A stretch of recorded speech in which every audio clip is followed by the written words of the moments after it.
Welcome, San Mateo County Coastside residents, and thank you for joining us for this fire update. Please be sure to mute yourselves during the presentations, which will begin with an initial overview by Supervisor Don Horsley, followed by County Manager Mike Callagy. After that, Deputy Chief Jonathan Cox of CalFire San Mateo Division will provide an update on the fire response, and Kelix Nelson, Executive Director of the Resource Conservation District, will provide a brief overview about fire recovery resources for residents by RCD. The question and answer period will follow the presentations. If you would like to ask a question, please use the Zoom application to either raise your hand to be unmuted, or you can submit questions using the chat feature that should be on the bottom of your screen.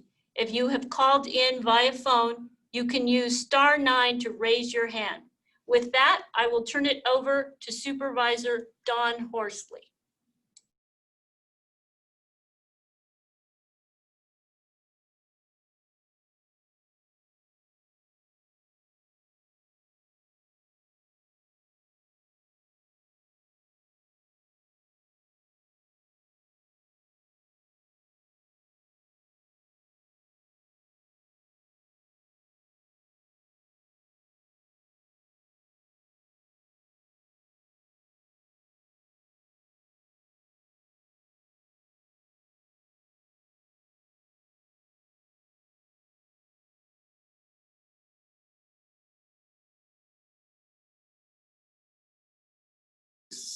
Unmute.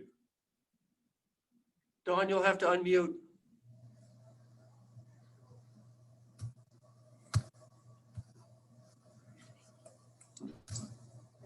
Okay, sorry, I had barking dogs and telephones calls going off. But let me just go through some of the stuff that the county has done.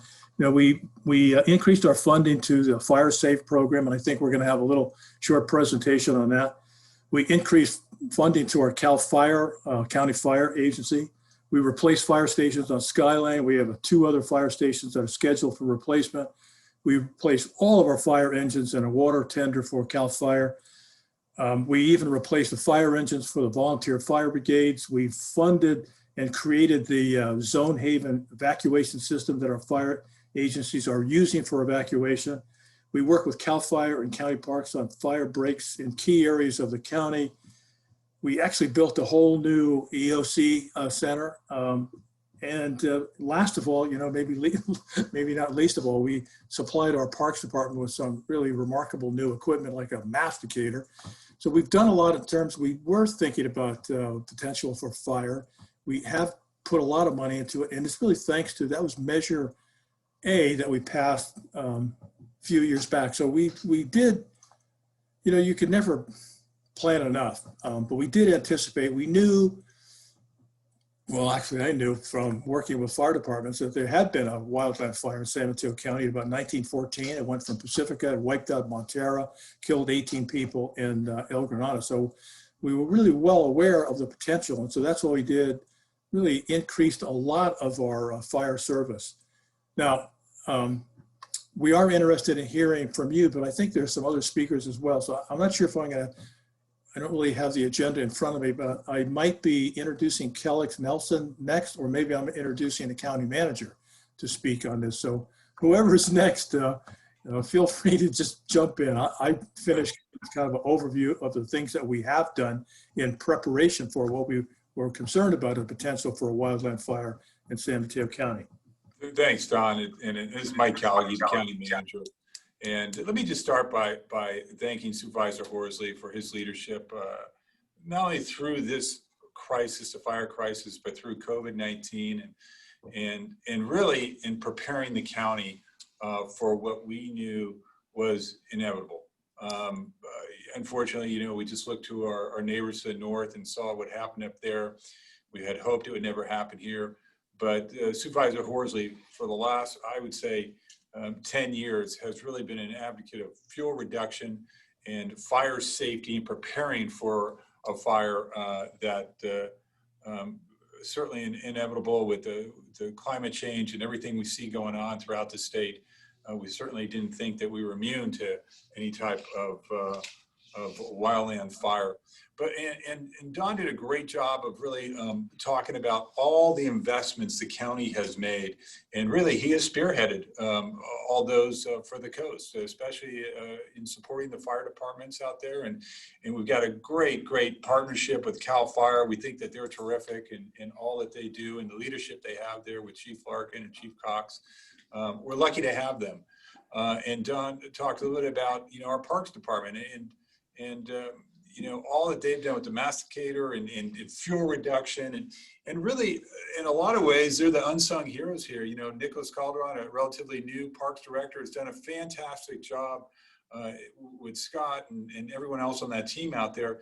And they held the line. One of the key factors to this fire was really that Old Hall Road and their ability to get up there with the new bulldozer that they acquired just recently, that the board funded, and widen Old Hall Road. And that was the fire break. We knew if it got over that road, we were going to be having a lot of problems and a lot more destruction, and it had the potential to go up the mountain and over the mountain to the other side, up Skyline and to the other side. And then the work that the Parks Department did in Memorial Park to make sure that it didn't jump War Road, and that was a key function. These were park rangers who were on the front lines with fire, cutting lines and making sure that they reduced the fuel. And I have just nothing but admiration, respect, and I just hold them in the highest esteem for all that they did there. I want to back up a second and talk about COVID-19 and the fact that the supervisor mentioned this. We are in the new EOC right now. We opened 3 months before COVID-19 struck, and our EOC was operational through OES, and all the departments were operational here in the EOC when this wildland fire broke out. And that allowed us to pivot very quickly to focus on the fire. And I can't even begin to tell you the resources that were brought to bear and the type of resources that are needed when you're fighting a wildland fire. And CalFire did such a great job. But we were in constant communication with CalFire and all the needs for evacuees and for housing and for getting the animals out, and coordinating all of that while trying to, additionally get folks through the evacuation center onto housing, take care of their meals, take care of the 24-hour coverage, try to keep the communications up to date. And I think that our PIO has done a great job of that. And then getting people repopulated and all that goes with that. And I'm sure that CalFire will talk about that, but it's not a matter of just opening the roads and sending people back. It's a matter of coordinating public works and PG&E and sewer and water and everything else that goes along with that, all the safety mechanisms and checks along the way that have got to take place. And they did a great job there. And I just want to commend, Dan Belleville here, who's in charge of the EOC with Eliana Rodriguez, the deputy county manager. Their leadership, they went days without sleep running this EOC to make sure that the residents' needs were met out there.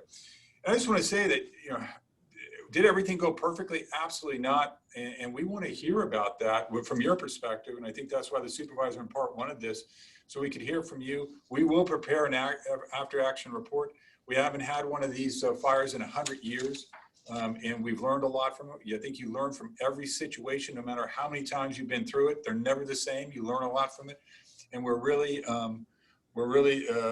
want to hear from the folks there on how we can improve and what went right for you and what went wrong. And with that, I just want to also say before I turn it over to Chief Larkin and Chief Cox, thank you to Connie and Suki for getting this Zoom meeting up and running and having this opportunity to interact with all of you from afar. So with that, I'll turn it over to Chief Larkin and Chief Cox so they can give their update from their perspective, what occurred, and we can go on from there. Thank you, County Manager Callagy and Supervisor Horsley. I'm Jonathan Cox, Deputy Chief for CalFire, and I am responsible for the San Mateo County division of CalFire. My supervisor, Chief Larkin, who is the unit chief for the San Mateo and Santa Cruz unit. And in the room also is Rich Sampson, who's our unit resource manager for all of the resources that are out there.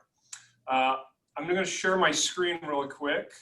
Connie or whoever's hosting, do you mind just allowing me to share my screen?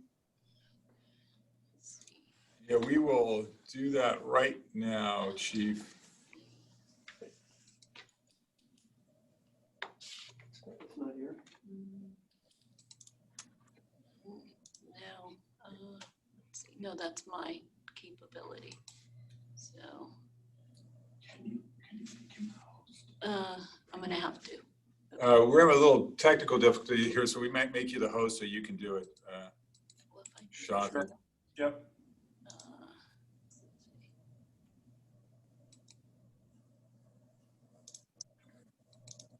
Okay. All right, now I can do it. Perfect.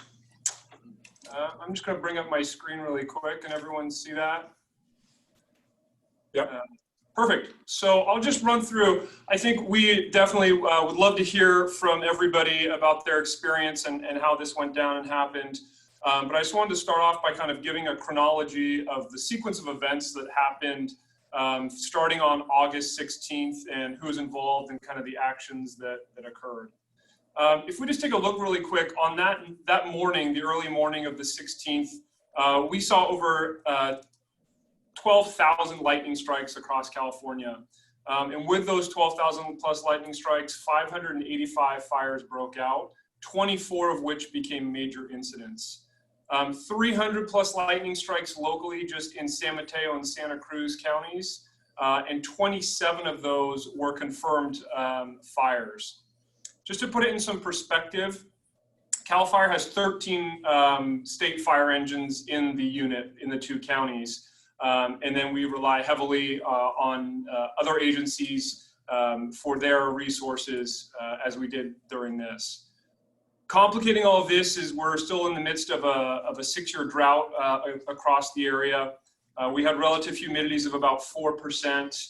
We had a week preceding the lightning event of 100 plus degree temperatures, and we had no coastal fog for almost a week. So it really was the perfect storm of unfortunate kind of climactic impacts coming together that really happened, unfortunately, to us. Here's just a few shots. This is actually at Station 17 looking towards the watershed. One of our firefighters captured this the morning of. This is in Santa Cruz looking back up towards San Mateo County from Santa Cruz. So I'm sure these are reminiscent for everybody as they experienced it. So very early on, we went into what's called a lightning plan in our unit. And a lightning plan for CalFire is really to say we're going to get impacted very heavily by an event that could overwhelm us. So how do we branch this out to make sure that we have a span of control? And our lightning plan went into effect at about 3:30 a.m. that Sunday morning. And by 5 a.m., almost all of our branches, how we geographically divide the unit, were engaged in some sort of firefight on multiple fires throughout the area. This photo right here is actually on 280, looking towards the watershed as you come south. And it's just depicting what we were starting to see. Is we were starting to see multiple columns of smoke coming up throughout the county. As we looked across to the East Bay, you could see multiple fires coming up in the East Bay range as well.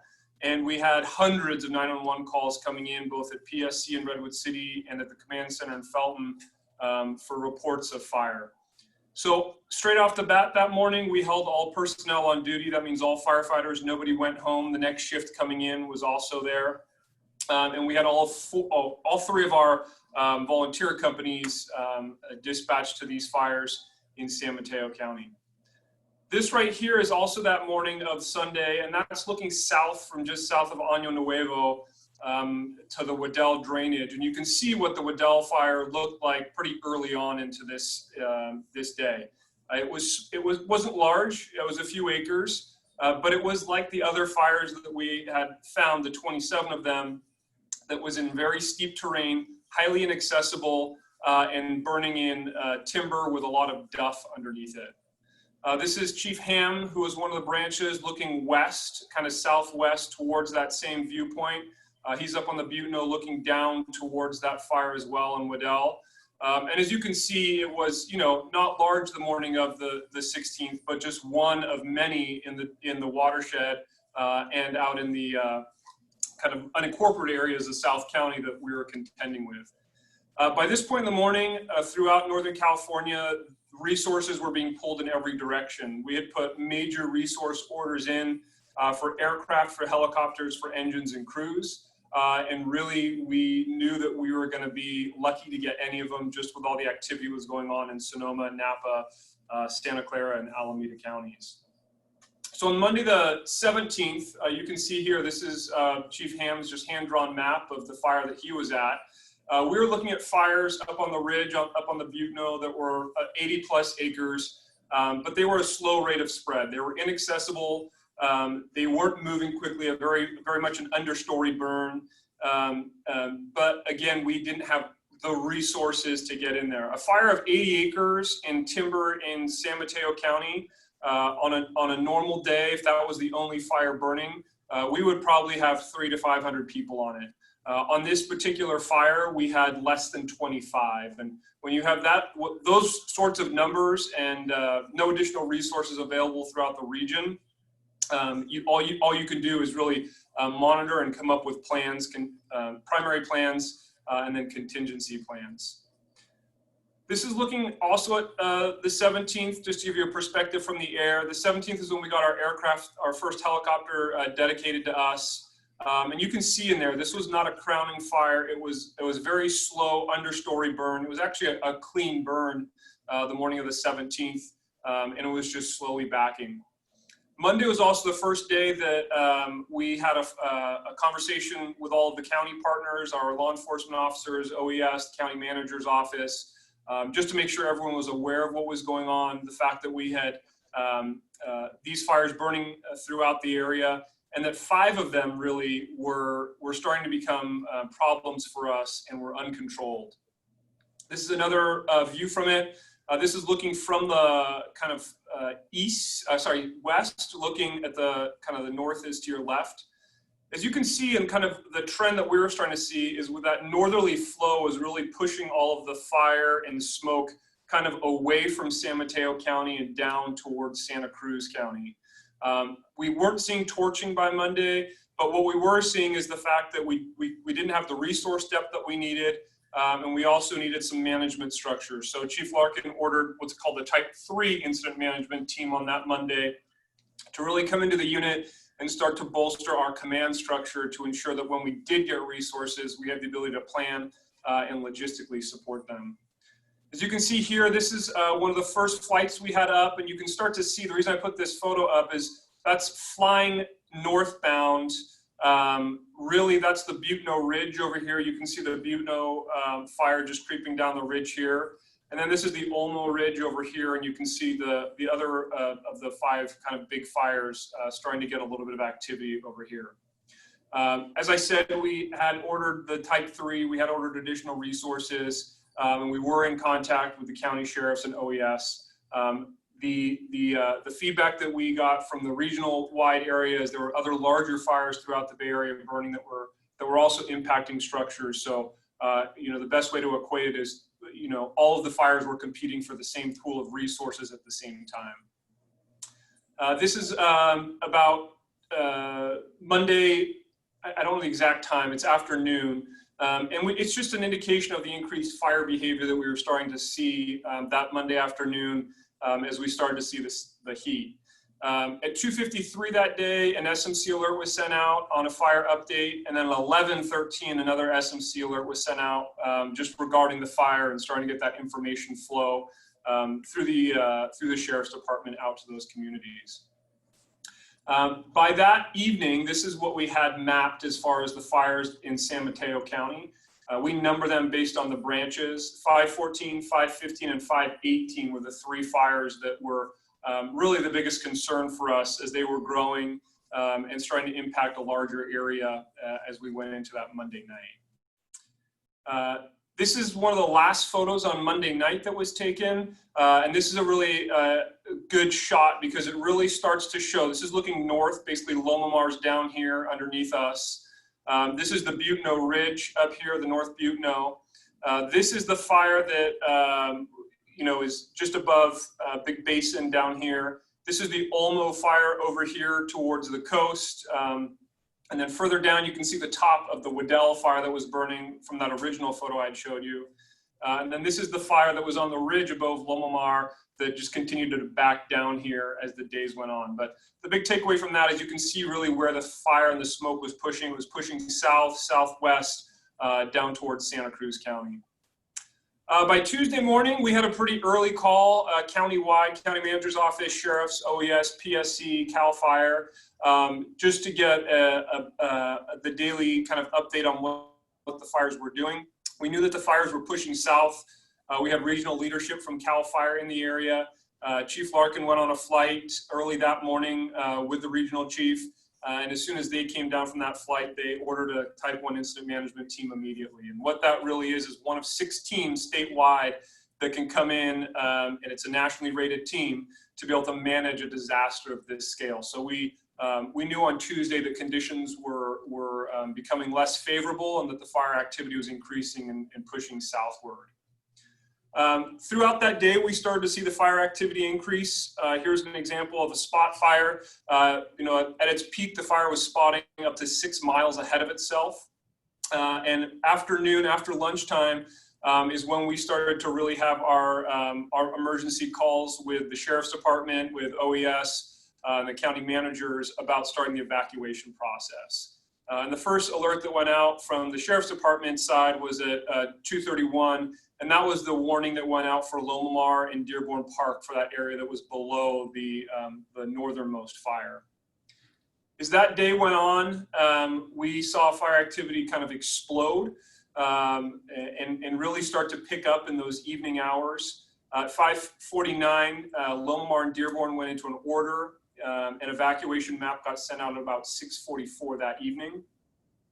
And this is just a view from what was being looked at about 3:20 on the Tuesday off of Cloverdale Road, looking south. So you can see the fires as they were pushing southwards towards the county line. That evening, the fire made a significant run. And what we mean by that is the fire behavior just exploded. That was the evening at 9:53 that we had the order for White House Canyon to be evacuated.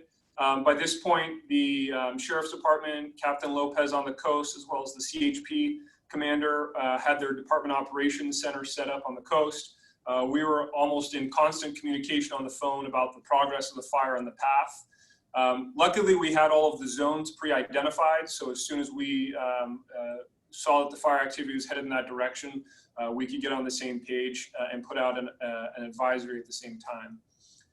At 11:22, that area increased fairly significantly, the order, and that was for that large swath, the South Skyline, Highway 9, Middleton Track, Portola Park, and all of that.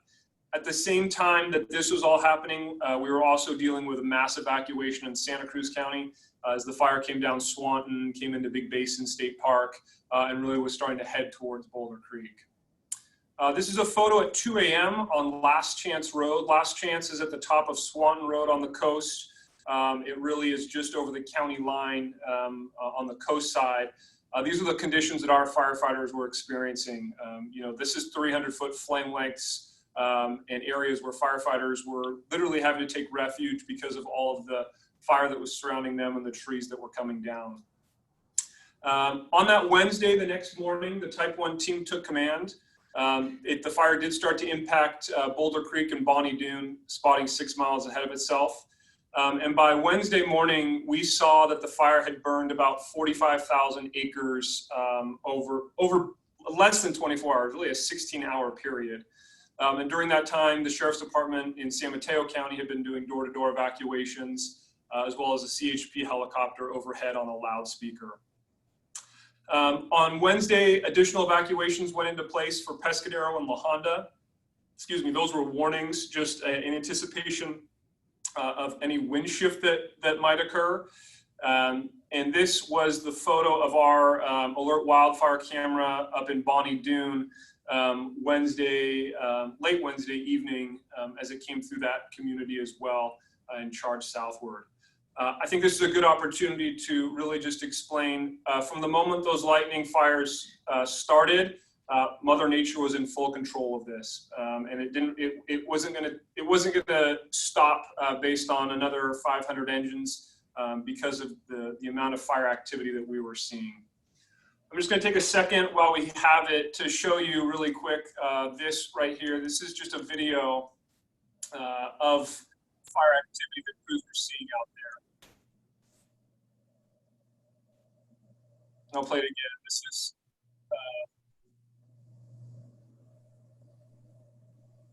yeah, that's out in the last chance community as well, and really indicates kind of the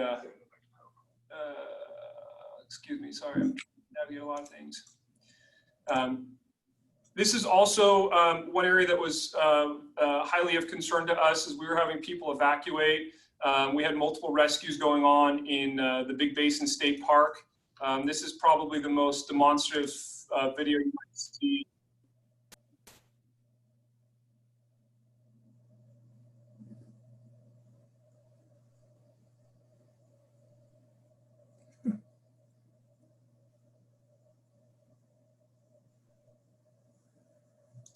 That was actually park headquarters at Big Basin State Park, which our firefighters got in there, were able to perform a rescue of 2 folks, and subsequently got trapped in there. And when you're seeing there is they're actually blocked by fire and by downed trees. Luckily they got out, but it was a little bit of a close call for us in there. Just by Thursday, we had additional evacuation warnings that we put in place for the coastal areas. We were concerned again that the wind shifts that may push the fire in a westerly direction could impact the areas that we were looking at. And those got progressed to a warning by 6 p.m. on Thursday, really because of the fire activity we were seeing. This is looking at the boardwalk of Santa Cruz. And at this point, the decision was made that we were going to be looking at upwards of 77,000 people between San Mateo and Santa Cruz County, especially in that San Lorenzo Valley, as that fire just kind of chunked away down towards those communities.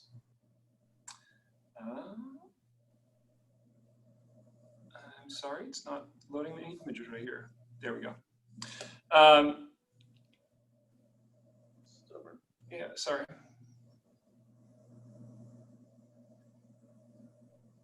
All right, we'll go here. So really what this is, and I'll bring it up in a slide, is this tells the story better than anything else, is our progression map about what actually happened the days of the fire. As you can see here, we had the 27 lightning strikes. All those reds indicate a lightning strike. And if you see the timer on the left, you know, by about noon on the 16th, we had those 27 confirmed fires. This starts to progress day by day, and you can see kind of the progression of the fire. There's the 45,000 acre run that it made, and then the subsequent days, the Thursday and the Friday, as it chunked down towards those communities. The burn pattern was really that north wind that pushed the fire directly south. But this is probably the best kind of GIF you can get that identifies what actually happened. As County Manager Callagy referenced,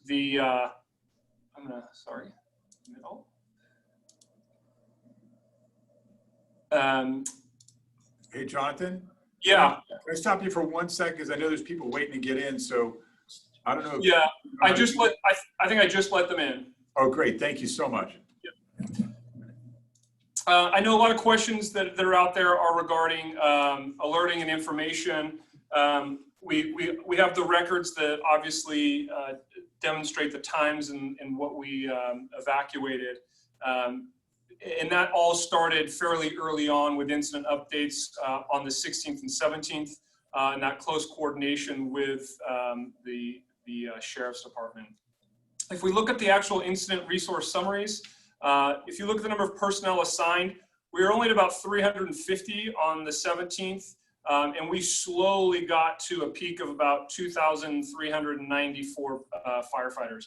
Just for a point of reference, a fire of this size under normal conditions, we probably would have been looking at somewhere between 6,000 to 7,000 firefighters. So we were really, limited on what we had. We had volunteer companies basically fighting fires, initial attack resources. We had helicopters and National Guard and mutual aid, but we were waiting for additional resources just because of how many fires were burning. With that, 2 maps were made. One was the evacuation zone maps, the zone haven maps that have been identified and built out by the county, as well as the damage inspection map. I think we've learned that this zone haven evacuation map, having the ability to see where your property is, was extremely valuable for people. We look forward to building that out a little bit more. And just to kind of summarize it all up, we released information 112 times throughout this incident, formal information releases from the beginning. As you can imagine, that's a big lift with all of the agencies that were involved. We had 1 civilian fatality on Last Chance Road, but we were able to move out 77,000 people from the path of a fire that came through. Final acreage is about 86,500 acres, 22,755 of that are in San Mateo County.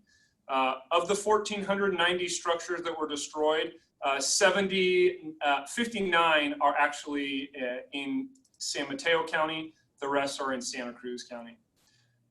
This is, as far as we know, the largest fire in San Mateo County history. The last fire that occurred was almost 100 years ago, and ironically also burned in the Pescadero-Butno area.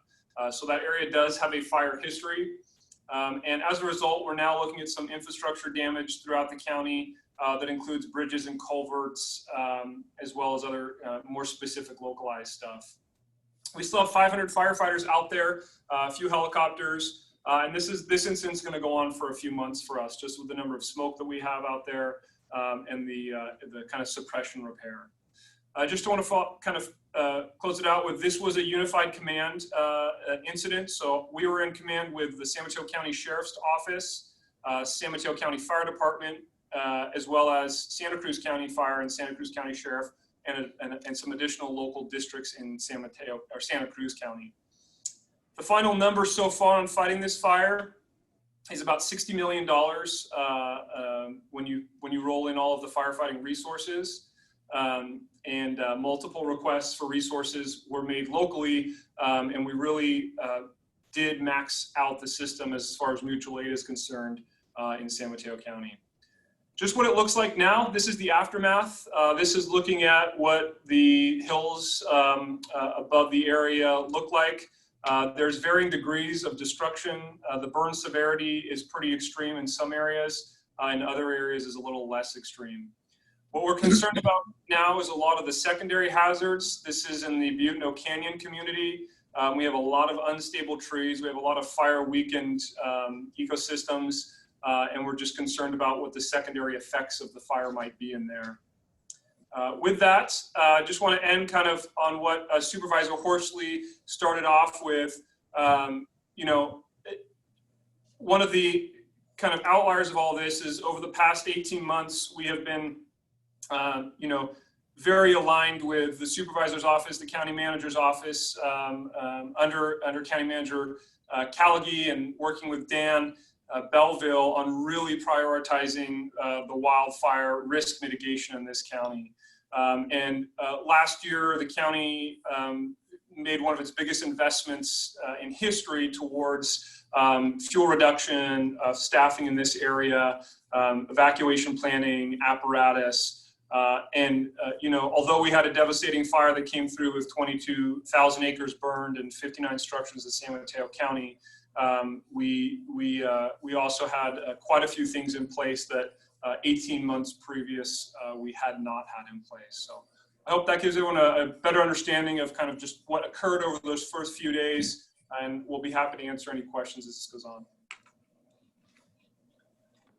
Okay, Supervisor, would you like to introduce Calix? Yeah, well, Calix is from the Oops, am I muted? No, I'm not. A resource conservation district is extremely important in recovery.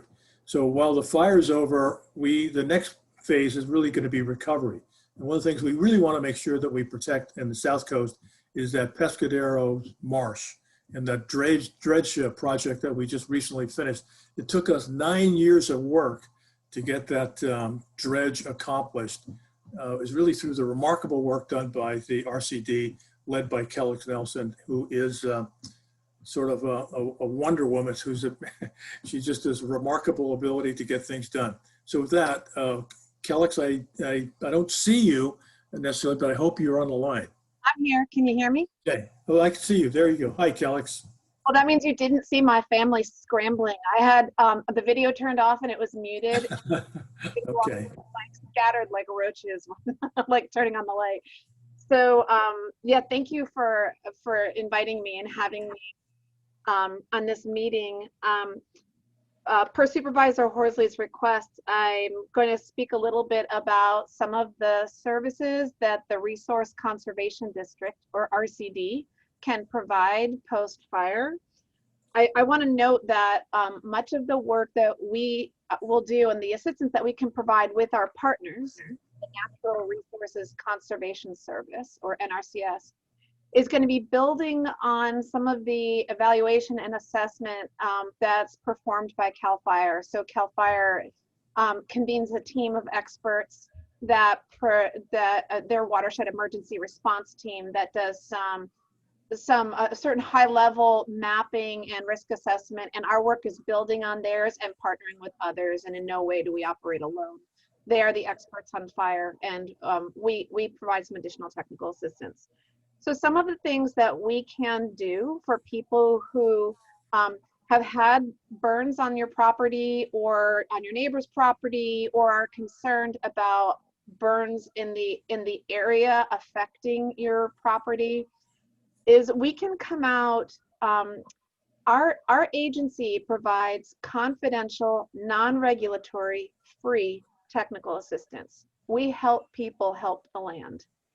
And at your invitation, we can come out and look at any property or your neighborhood if you come together. Just as fire does not know boundaries and property boundaries, nor does the effects. So there are things that might require watershed level approach to minimize erosion or mudslides or debris or water quality impairments or habitat impacts or what have you. As Supervisor Horsley mentioned, one of the assets we're particularly interested in protecting is the dredge under Pescadero Creek Road and into Pescadero State Marsh. And that flooding, the regular flooding to the town of Pescadero, was not because there was too much water. It was always because there was too much sediment. And we may see an acceleration of sedimentation throughout the watershed where there were burns. That said, there are a lot of times that people are eager to get in and do something. People want to fix things. And sometimes those fixes can be worse than letting nature take its course. So while there are a number of resources available and things that people can do, it's valuable to consult with experts, get a certified professional in erosion or sediment control, or an arborist or a forester, or invite our agency. In fact, Sheena, would you be so kind? Sheena Sidhu, who's nodding her head here, is the manager of our Forest Health and Fire Resilience Program. And Sheena, would you please, in the chat box, put your email address and also our web page that has the resources for fire? And then if anybody wants to invite us onto your property for site-specific technical assistance, you can email Sheena and she will set that up for you. We do have people who are experts in erosion, sediment control. We understand water, we understand dirt, we understand species, we understand regulations, regulatory compliance. There are people who are going to have, particularly agricultural producers and small, like mutual water companies, may have irrigation or water supply needs that we might be able to help with. People might have issues coming up now with your roads, particularly your private dirt roads or old logging roads that you access. I want to underscore a word of caution that plastic culverts in particular, or maybe other culverts in these roads, may have melted. And so if you think the road surface looks okay and you drive across it, you may not realize that it is a perched road. and might be like an obstacle course. You don't want your truck now going into a 3-foot hole in addition to everything else that's going on. So please bring care to that. In addition to, as Jonathan Cox mentioned, just because the fire isn't out doesn't mean there aren't other hazards like trees falling. There's an engineering company that contacted us with a very generous offer to provide pro bono engineering technical assistance for people with their water systems. If their water systems have been compromised, you can ask Sheena about that. We will also connect you with that resource. If you go to our website, we have a number of handouts and resources and references for post-fire, many of which right now in the hurry, we just borrowed from resource conservation districts up north. And so some of them still need to be updated to be more specific locally, but please do check those out. Also, what you can, if you're not, a number of the people who are on this line already receive our newsletter that's going to have regular resources and that sort of thing. If you don't already, please, you can go to our website and sign up for our newsletter, or maybe Sheena, you could put that in the chat box as well. And then there are also a few questions about fire prevention. So these are the things that are, immediate post-fire recovery services, but a lot of people are asking, what about El Granada? What about when the next fire comes to the South Coast, et cetera? And so I wanted to note some of the programs that are available or moving forward. For those who aren't familiar with the Fire Safe Council for San Mateo County, I definitely recommend that you Google it and check it out. It's a great organization. Some of the gentlemen in uniform who are on your screen are the board and the experts as a part of that group. The Fire Safe Council is a really great place to get information, exchange information, identify your priorities, learn about funding opportunities, get resources for fuel load reduction projects, and prevent catastrophic fire. We have, in partnership with CalFire and the Resource Conservation District of Santa Cruz County and others, we have a number of fuel load reduction projects moving forward, and we anticipate continuing that into the future. And another thing that Sheena is working on is developing programmatic permits or streamlined permitting in San Mateo County for fuel load reduction projects, so that we can get more prevention, more and larger projects done faster, while still making sure that we protect natural resources, but not let that stop us from also preventing fire, catastrophic fire. The other thing that that Sheena is working on, and some others with the Fire Safe Council, is a chipping program where a chipper can come to your community, and if you remove limbs or some of the fuel load and create defensible space around your home, this provides a chipper that will chip that mass and either give it to you for use on your property or haul it away. On the Coastside recently, that the chipper earlier this summer was in La Honda, managed by the La Honda Fire folks. And Loma Mar and Butano Canyon, we're scheduled for a few weeks from now. That's kind of up in the air while we figure out what the lay of the land is. And El Granada is scheduled for October. If you have questions about that, please email Sheena. And let's see, the other thing is that where these fuel load reduction projects that I mentioned, that we do have 4 sites in San Mateo County right now interested in developing additional ones. And the idea there is to reduce fuel loads and build forest health where the forests have a lot of dead trees or need to be thinned, where they're overgrown and unnaturally dense, to essentially reduce the fuel load. And this is in partnership with Santa Cruz RCD, and I cannot underscore enough that we do all of this with guidance and priorities and support from CalFire.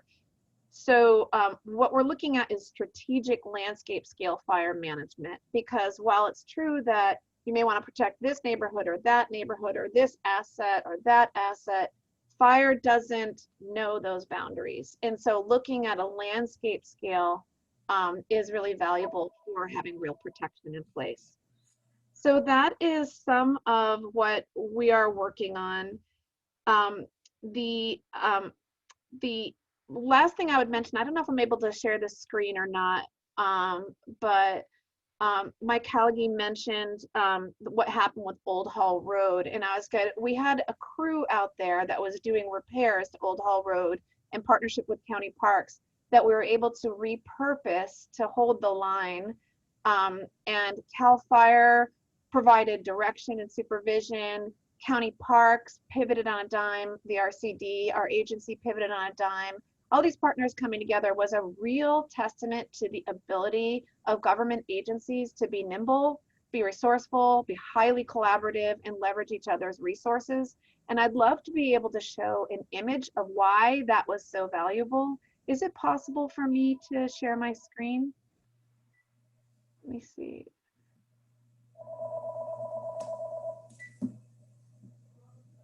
Yay or nay? Disabled participant screen sharing.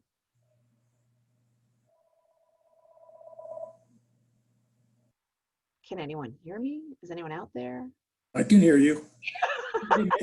Hey, maybe you could talk about, I know I've been seeing on the chat, there's a number of people want us to get rid of all the eucalyptus tree. That's really not, we can't really get rid of all of them, but there are projects. You might be able to, can you talk a little bit about that? Yeah, sure. I just want to know if I can be made the host so I can share my screen. Who do I ask? Jonathan. Jonathan, are you still the host? I'm not. I think Connie is on the county side. Okay. Oh, I'm the host now. Okay, I'll just show that image, Don, and then so just so folks can see. So this is Highway 84 here. This is Pescadero Creek Road here. And then this is the Old Hall Road that's in Pescadero County Parks. And this image really gives you a sense of why that was so important for holding the line and why I think it was so valuable to have partners that were ready to work, ready to bring their resources, and ready to be flexible. So I just want to give a lot of gratitude to everyone who was able to make that transition. So then, Don, you were asking about eucalyptus. Yes. So yeah, so that's actually where a lot of our focus has been on looking at where the opportunities are for permitting, streamlining permitting. And we've been in conversations with the Coastal Commission, with the Deputy Secretary of Natural Resources, Jessica Morse, who was very involved with CalFire's environmental impact report for their vegetation treatment program, which we're piloting for our fuel load reduction project. So really trying to find out what are the solutions we can find quickly to streamline permitting to get meaningful work done at scale. And I think the time to act is now, right now, before people get comfortable and sort of retreat into bureaucracies. While we remember this fire is the time to do that. Eucalyptus is, I mean, the CalFire folks can speak to this much more eloquently than I can, but eucalyptus is highly flammable and a very dangerous tree. And from a habitat perspective, it's also, it can accelerate erosion, it sucks water out of creeks, it destroys soil health. Often people's primary concern with eucalyptus in this area, other than its heritage in this area, architecturally, sort of landscape architecturally, is that it is used, some stands of eucalyptus are used some times of the year by monarch butterflies, but the Xerces Society and others that do restoration for recovery of populations of monarchs are very clear that eucalyptus is not their natural, native, or best habitat. It's just what they're using. And it's also not all eucalyptus. So, you know, from the RCD's perspective, we don't really see a desire to maintain eucalyptus, but we do see a lot of reason to try to reduce the threat from eucalyptus. Okay, well, we'll look forward to developing some projects with you for reducing the number of eucalyptus and replacing them with more natural or native trees. So now, you're done with your presentation then, Calix? I'm happy to answer questions or anything else, but yeah, was there anything else, Don, that you wanted me to touch on? No, I just wanted, eucalyptus was, I knew that that's going to be an issue for others, so I'm glad you touched on that. Mike, do we have somebody else speaking, or is it now time to take questions? Don, you know what I should have mentioned and didn't is I should mention where we're getting the funding for this. So, so the county is actually what happened is when many of you on the Mid-Coast know Keith Mangold, and a while back when next door in the Mid-Coast was all a buzz about people losing insurance for their homes because of fire. When we contacted the county, and the county provided the resources for us to be able to start our program. And so it's just been ramping up. And so I expect that it's going to be really accomplishing a lot more soon. So we're a grant dependent organization, even though we're a public agency. And so we've received funding from both the county and the California Coastal Conservancy. So I should give some recognition and appreciation for that. Good. So are we ready to take questions, Mike? Yeah, Don, you can hear us now? Sorry about that. Absolutely. We're ready to take questions. And I know that, we're at 5 o'clock, but we're certainly willing to stay and try to get through as many questions as possible. And anyone wants to raise their hand, we can recognize them. Can I also say that we may not be able to answer the question tonight, but if we can't, what we will do is we will have to come back and get back to you. And I know that there's a number of people who've sent questions on the chat. We may not get to those, but we will get to those, and we will respond to them. And we'll send back a detailed report to you, all of you who are on this call tonight. So we are interested. So with that, Connie, you're going to. Yes, can you hear me? I can hear you. Yes. Perfect. All right. So we're going to start with the raised hands. There was a person who had their hand raised. I think his name was Greg. It looks like he may have dropped off. But no, I'm right here. Oh, okay, perfect. If you could ask your question, please. I have several questions, and I think, as Don said, it wouldn't be fair to expect you to be able to answer all of them in this call. So could you paste the email address of any people who I should address written questions to, and I'll do that, and then you'll know who to write back. Let me give you my email, and I'll forward them on through the departments that I think can answer that. It's mcallagy, CALLAGY at smcgov.org, and we'll post that in the notes here. Thank you.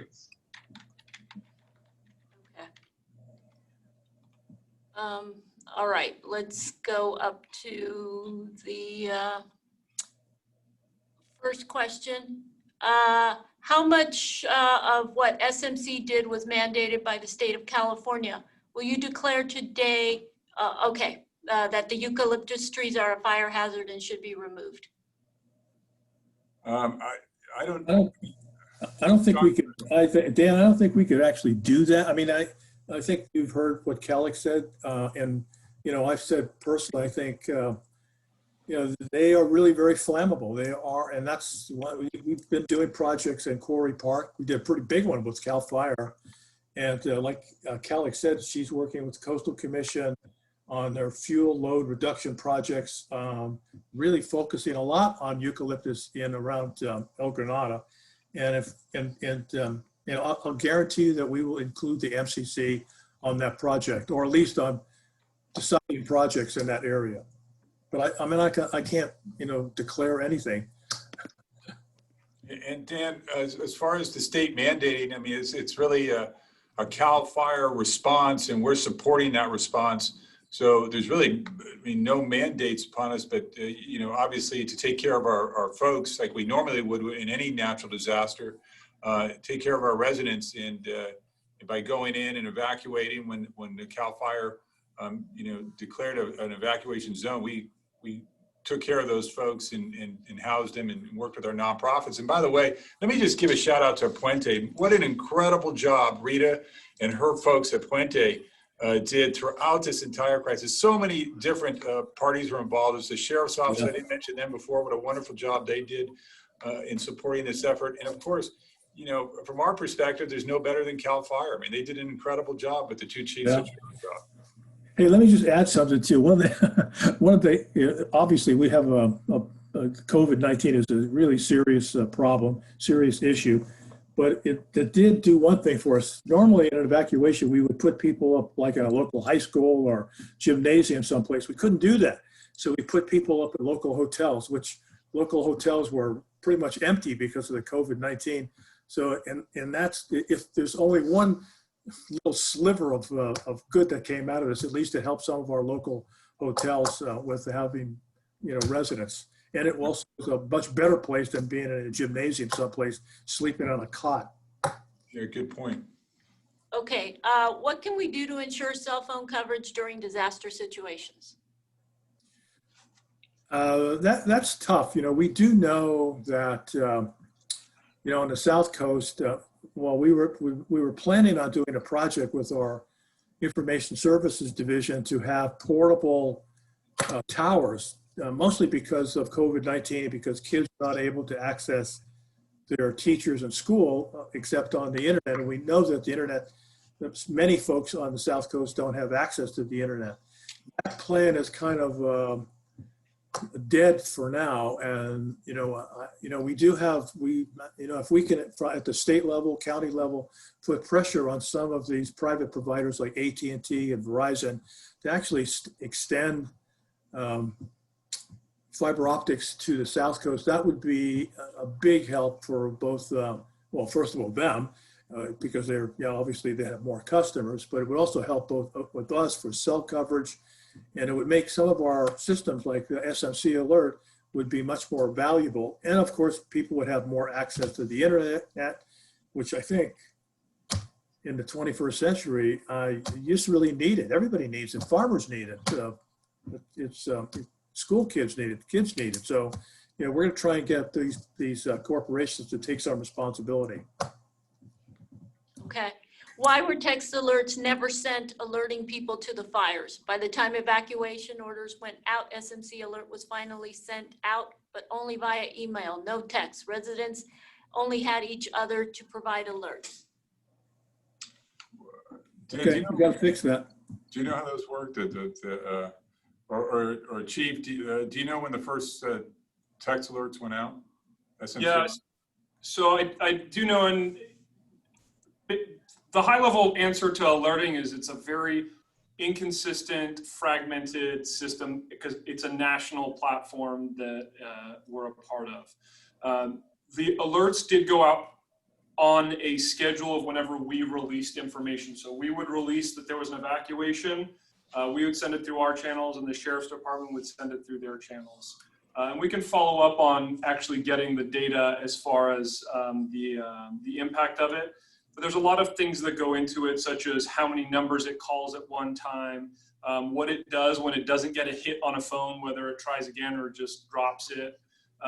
But by no means is alerting perfect. It's never been perfect. It's a nationwide problem. But I can confirm with everybody that we did early on in all the evacuations work with OES and the alerting folks at the Sheriff's Department. And we do have alerts timelined that did go out in a variety of methods, both in an SMC way and in an IPAWS format. And this just underscores the necessity for everyone. I mean, everyone in the county should be signed up for SMC Alert, but at the very least, everyone on the coast should be signed up for SMC Alert. Okay, next question. Anyone tried and Go Tina, TENNA? We just bought 2 to experiment with. I don't even know what that is. Okay. All right. We'll move on then. My community, El Granada, is in extreme fire threat per CPUC fire map and CalFire map. Can we please spend significant time on what can be done to reduce the threat so I can continue to have fire insurance? Yeah. Kellex, could you answer that? I was going to punt to Rich Sampson. Yes. Rich, you on? El Granada, what can we do? Rich? A lot of vegetation management work and a lot of permitting work that'll need to happen before that can occur. That's a lot of heavy lifting. Well, that's where the programmatic streamlining of permitting is really important. Exactly. All right, to whom should residents email questions regarding fire preparedness? Send them to me and I'll distribute them to the appropriate individuals. Okay, and your email, Mike, has been put into the chat, so let's see. What is CalFire plan to support more controlled burns to reduce the fuel load in the area?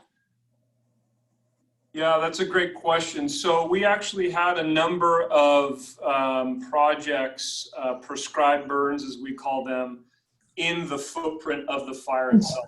And Rich Sampson, his whole team works on these prescribed burns, and they were in a whole different sequence of phasings. One of the big challenges we have is we have two main roadblocks to burning, and one is CEQA and just the environmental regulatory measures that we go through to get them approved.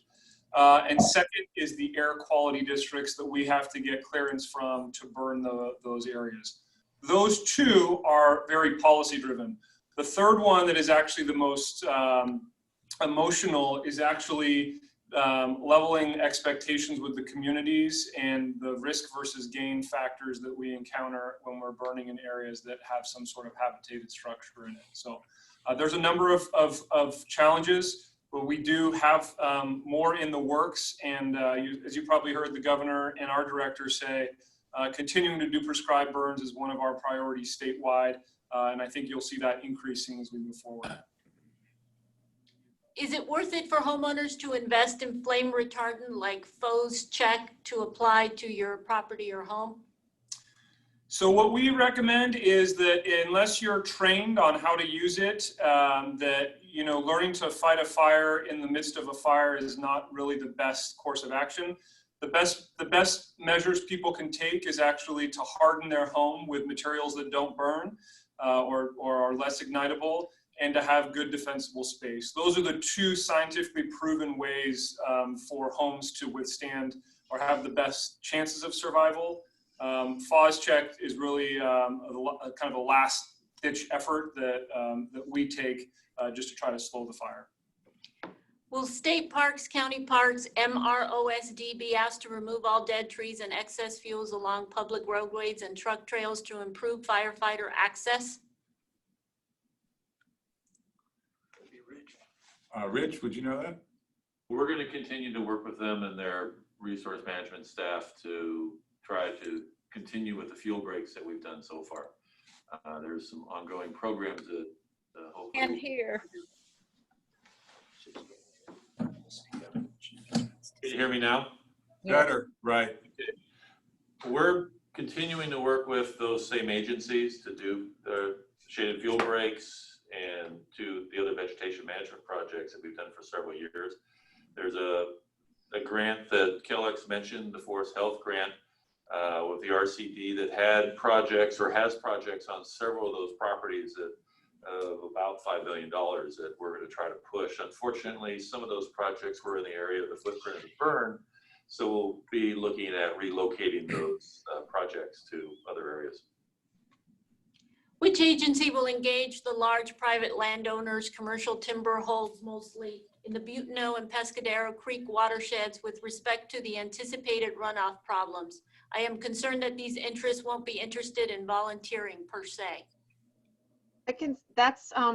So that's what we do. The Resource Conservation District works with private and public landowners, and it has not been my experience that they're not interested. It has been my experience that they partner pretty extensively with us on this kind of stuff. And I imagine that we'll also be engaging with CalFire for technical assistance and guidance. Okay. This past weekend, we saw a lot of tourism, including people cooling off in Pescadero Creek near Lomamar, where spot fires are continuing to pop up and blocking Highway 1, all while we are still under evacuation warnings. What are the county's plans for communicating with tourists and restricting access to areas still at risk?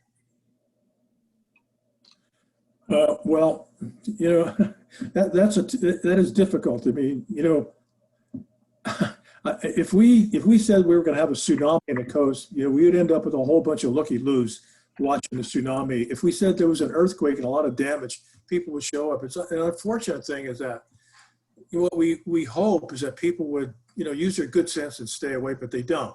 And then this last weekend, and I get a lot of angry emails about why didn't I do something about the traffic on the coastside. We were kind of stuck because the beaches belong to the state of California, and the state was reluctant and would not close the beaches. And if they did close the beaches, then between the cities, the two cities, Pacifica, Apple Bay, and the county and state, you know, we could have done more to control the traffic. But the state was reluctant to do that, and probably I guess because of, you know, the record high temperatures. They did close the beaches, interestingly enough, on some parts of the South Coast, but they didn't do any enforcement. And so we ended up, people just, you know, walked right through and walked onto the beach. So, you know, it's a disappointing that, you know, people don't, you know, they don't realize that they're adding to the other people's misery. And it would be nice if people were more responsible, but. I think you're absolutely right. I mean, unfortunately, legally, there's nothing we can do in regard to that. I mean, that was, you know, once we had the evacuation and orders in place, we could, you know, obviously close down that area. And we did that to prevent looting and people from coming back in and interfering with the fire personnel and everyone who needed to get in and do legitimate business. But once that order is lifted, there's really nothing legally we can do to prevent people from coming into that area. I'll give you an example of you know, on the South Coast, there's all kinds of no parking signs that people parked right in front of them. They did get citations up at Gray Whale Cove. That was one place where we asked the state to please close that parking lot because of the trash that the visitors leave behind. So they did. So what did the visitors do? They parked in front of the no parking signs. They went to the beach anyway. So, you know, they got ticketed. I don't know what the ticket cost, $75, $35, whatever. But apparently people just, you know, they were willing to accept the ticket to access the beach. So, you know, it's deplorable, but I think it's also, it's really emblematic of this, the long shelter in place, that there's so few places for people to go, that all these areas that are basically tourist destination areas, whether it's here or Lake Tahoe, it's just jamming them all up. And, you know, I think hopefully we get back to normal once we get control of this virus, and hopefully all those traffic issues get abated. But for now, it seems like something we just have to deal with on a regular basis. Why are the fires around the Dearborn, Lomamar area not considered contained? That's a really good question, and it's a very difficult area. So that whole kind of north perimeter of the fire is the last area that we're concerned about. And it's really because of the steepness and how deep-seated the fire is in the ground. We've had a couple instances where the fire has actually gotten into the root structure of a tree and gotten underneath the control line and popped up on the other side. So we have crews in there that are mitigating the trees, crews in there that are mopping up 500 feet in, but that is just going to take time because of just how dense and how heavy the fuels are. What is the best forum for Pescadero residents to get continued information on the status of the fire now that CalFire incident team has transitioned? Yeah, so the best way is really still social media, Facebook, Twitter, YouTube. We're on all of them, and we're also still sending out the twice daily information incident updates. Those will not stop. There won't be formal press conferences, but all the information flows will continue through the normal channels. Okay, at last November's emergency demo day in EG, one of the fire chiefs told me they wanted to remove all the eucalyptus trees in Quarry Park, but the Cal Coastal Commission denied the proposal on the grounds of aesthetics. Did I understand that correctly? And can the Coastal Commission be overruled? Well, not that I've heard of. That's something I've never heard before. So the Coastal Commission does have the control over removal of large numbers of eucalyptus trees because so far we've need to get a coastal development permit to do that project. And so in essence, they are in control of it at the moment. We've had recent conversations also with the Coastal Commission about trying to better wrap our heads around different clauses, sections, and parts of the California Coastal Act that might provide pathways into being able to do fuel load reduction and projects with fewer obstacles. And we did do a big project with CalFire and our county parks through Quarry Park.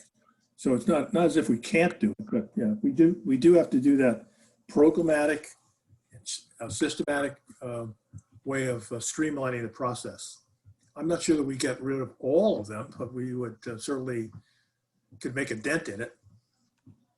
Skyline is not properly managed as a fuel break. However, it is critical to keep fire from jumping from the west. Can we get support to expand the fuel reduction for Skyline to maintain a permanent control line? We need help to get Caltrans and PG&E to do their required part to clear.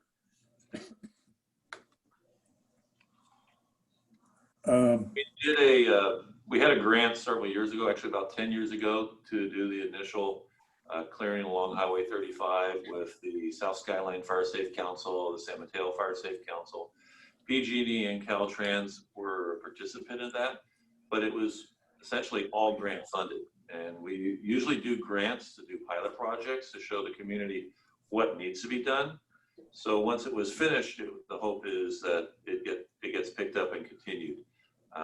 Recently, we've looked at doing another section of it with a small grant, but unfortunately, the funding isn't there to do a constant shaded fuel break along that highway, all 20 some miles, 75 each side of the road. Do you have an estimated timeline for repopulation of Canyon Road? Jonathan? Yeah, so I don't want to put a firm date on it, and really it's going to come down to our repopulation kind of agreement with all of the stakeholders. You know, our big concern in there right now is the fact that we have trees that are fire weakened, and what we don't want to do is let people back in there and have one of those fire weakened trees fall. So we are looking every day at the criteria for repopulation there, working with the EOC as far as what that looks like and at what format and what point that happens. We know it's a priority for everybody. It's a priority for us, but right now it's really day to day. And I think, just staying close to the information flow. So as soon as the green light is given, we can get that information out there. I get the frustration. And Jonathan, what about repopulation for Butano Canyon residents? Yeah, that's the same thing. Okay. Identical issue that All we right. have going on. Is there any way for San Mateo County to be better represented at the CalFire briefings in the future? Can you just repeat that one, please, Connie? Is there a way for San Mateo County to be better represented at the CalFire briefings in the future? Yeah, so maybe I haven't kind of reiterated that enough. So I act as, and Chief Larkin acts as the San Mateo County Fire Department Fire Chief. So the county contracts with CalFire for fire protection. So in those daily briefings, the representation for San Mateo County was in the Sheriff's Department with Rosemary or one of the lieutenants, and on the fire side, Chief Larkin and myself. That was really where San Mateo County was involved. And I got to say, we were well represented, not only in those briefings, because Chief Larkin and Chief Cox are our chiefs. I mean, Chief Cox is our deputy chief here, responsible for San Mateo County, and Chief Larkin oversees both counties. So we were well represented, and we had great communications with them every single day on the calls we had with everyone involved from the agency sides. Why is Butno being treated different than Lomamar? Similar terrain and trees, no? Yeah, no, it is not the same. Butno Canyon is a canyon with very steep hillsides on both. Lomamar is a little bit wider, and that it burned differently, and it's in different geographical areas. So unfortunately, we cannot treat it the same because of that. Multiple ribbons were placed on our gates and mailboxes, apparently to indicate that we have evacuated. However, after the orders were lifted, the ribbons remain. Shouldn't they be removed by the sheriff's office, or residents be told to remove them? So in the event of another event, the ribbons don't send the wrong message? I think we can tell. Yeah. I think at this point, if the flagging is still on their mailbox, the owner of that mailbox can remove that flagging. As long as it's been cleared. Caltrans owns large areas of land around Montera that are not managed and have a huge fuel load. Can pressure be put on Caltrans to fix this before a disaster?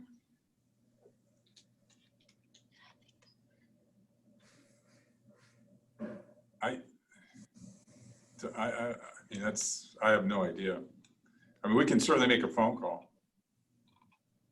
I wonder if they're talking about what was called the bypass lands. I believe that's what they're talking about. The Caltrans ownerships that go through Montera. We've had several discussions over the years with them. There's been some small projects that have occurred, but again, they have not been funded to clear the entire fuel break.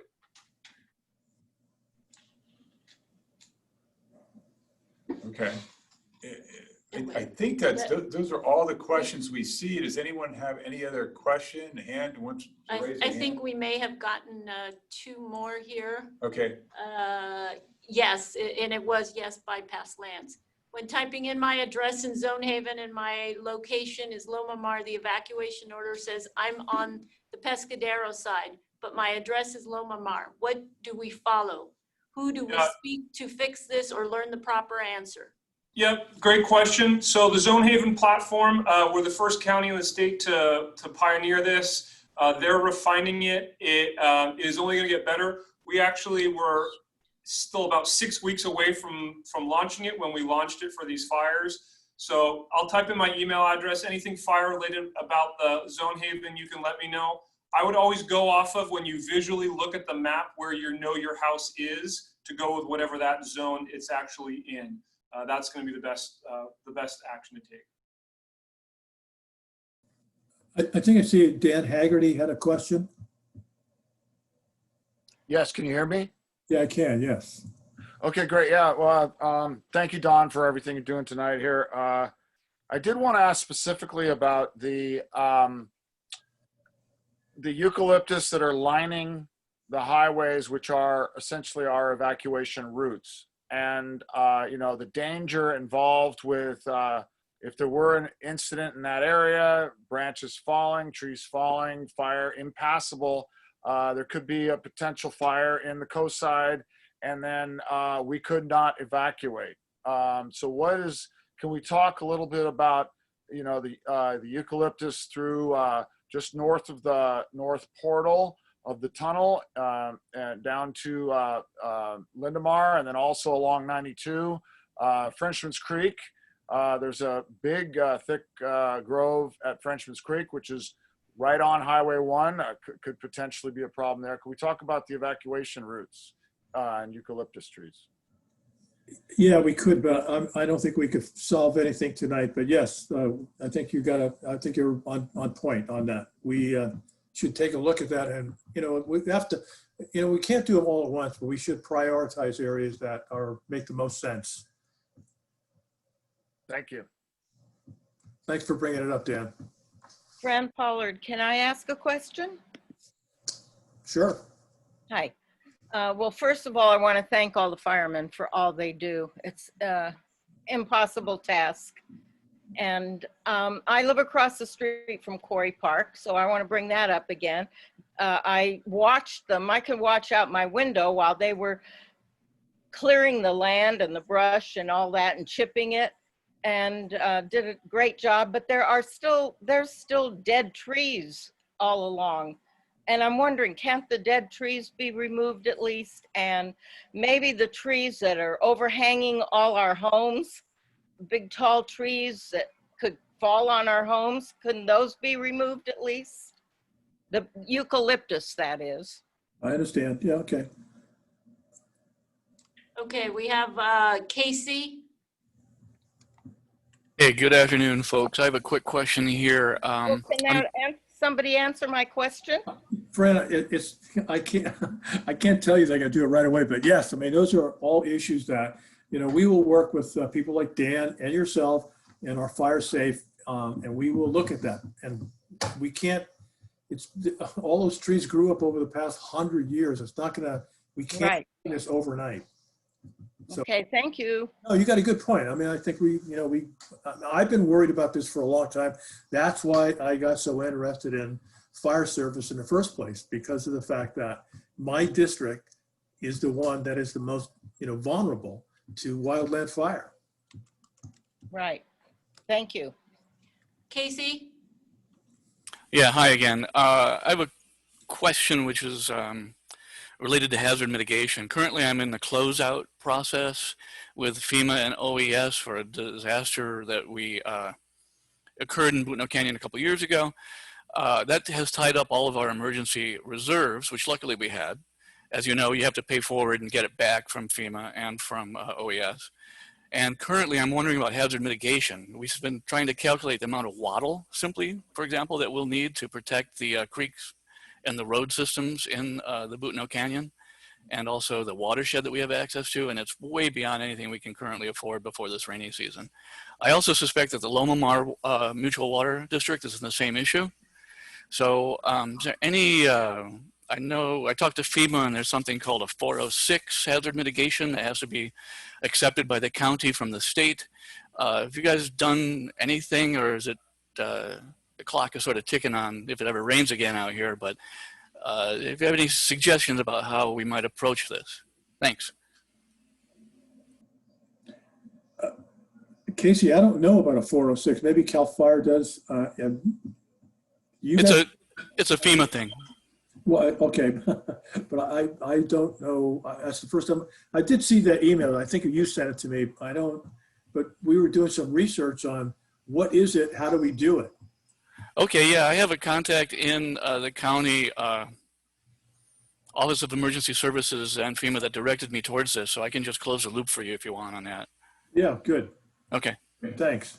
But I think it's going to be an issue also for Loma Mar. So, Are you going to send me an email to that effect? yeah, I am. Yeah. All right. Thanks, Casey. Cool. I think we have two last questions in the chat. I don't see any other hands raised at this point. Is the fire threat gone in Butno Canyon? Yeah, so a fire front threat is gone. However, we still are getting flare-ups well interior, and we are still worried about those fire weakened trees. So until we've got those two things mitigated, we can't say that it's all clear yet. Okay, and this appears to be the last question. What are the CalFire metrics that have put the Coastside extreme fire danger besides fuel load? Yeah, so fire hazard severity zones are rated by CalFire, by our FRAP research arm at the department. And really they look at a bunch of different factors. They look at vegetation, they look at topography, they look at wind patterns, they look at normal weather, and that all goes in and gets a rating statewide. Vegetation is a big part of that, and that is why El Granado, with the topography, the fuel, and the weather they experience there with offshore winds, that they get that very high rating. Okay, and sorry, this is the last question that just came in before we close out. Who is responsible for eucalyptus trees in the medians on Alameda et al.? The reality is that the medians are actually owned by the property owner. So yeah, essentially, it is the people who live along those streets. The way in which it works is that even though you may think that the street belongs to the county, it does not. The county has an easement for the roadway, and the median, your property goes all the way out to the center of the roadway or center of the median. So the trees actually belong to the property owners. They do not belong to the county. Don, may I add on to that? Yeah. So, this issue about who's responsible for the medians, I mean, this has come up in so many different ways in so many different meetings. And I wanted to offer that if and when it's the right fit, one of the things that the Resource Conservation District is able to do is we work across jurisdictions, across public and private ownerships and easements and interests and that sort of thing. So I would say if there's a really high value priority project that has a lot of support and is, can be relatively well defined with input from CalFire and the residents want to do it and that sort of thing, we should talk about that. I mean, that's what we just did with the dredge, right? The dredge project in Pescadero went across state land, county right of way, and 2 private properties. And we were able to work across very different types of land ownership to get something done that was a priority for the community. And I think fire, it has some similar elements to it, even though one was flooding and one is fire. You think they're different, but both of them don't know property lines or jurisdictions, and both of them are natural resource related issues that affect communities and wildlife. So, we should, I'd love to be part of that conversation and see if there's a way that we can bring support or solutions. In fact, I would love to do something about those eucalyptus in the center of islands, but what I've always been told by the county is that it's really not owned by us. But nevertheless, I think it's not just a fire hazard. I think they also, those things shed branches periodically. I think they're a safety hazard. And I know the community, or the Granada Community Service District, would like to do more recreational activities. And so it really could be a real win-win for both the community for fire safety and improving recreational opportunities in those meetings if we could thin them out and take sections of them out. Right. And I think a lot of the conversation has been about whose responsibility it is. And if there's a way that we could shift that conversation instead to what we want to get done. Exactly. What do we want to do with it, and what would it look like? And I'm certainly willing to support it. Me too. Okay, and this is the absolute last question. Sorry for the last minute thought. There is no law enforcement on Canyon Road currently. I am worried about people breaking into homes. We live before the gate. Any plan to get police back there on the checkpoint? Cars are driving through already. Let me check into that. We can get back to you on that. Let me talk to the sheriff's office and see if we can get some patrols back there. And that's it. Okay. Hey, I want to thank all the people who called in, all the people in the chat. Especially want to thank Jonathan, Ian, and Rich. You guys are the best. And Kellix, thanks. Kellix is my go-to person for any kind of a project on the Coastside. She's a force of nature, and it's really a remarkable leader. So the RCD is really a great partner for the county and for people on the Coastside. So thanks, and I want to thank our county manager, I think he's done an exceptional job of leading us through both the fires and COVID-19. And I want to thank her for that. And we've been kind of colleagues for a number of years in law enforcement, and now in our new roles. And I think he is excelled. With that, good night. Right. Hi, guys.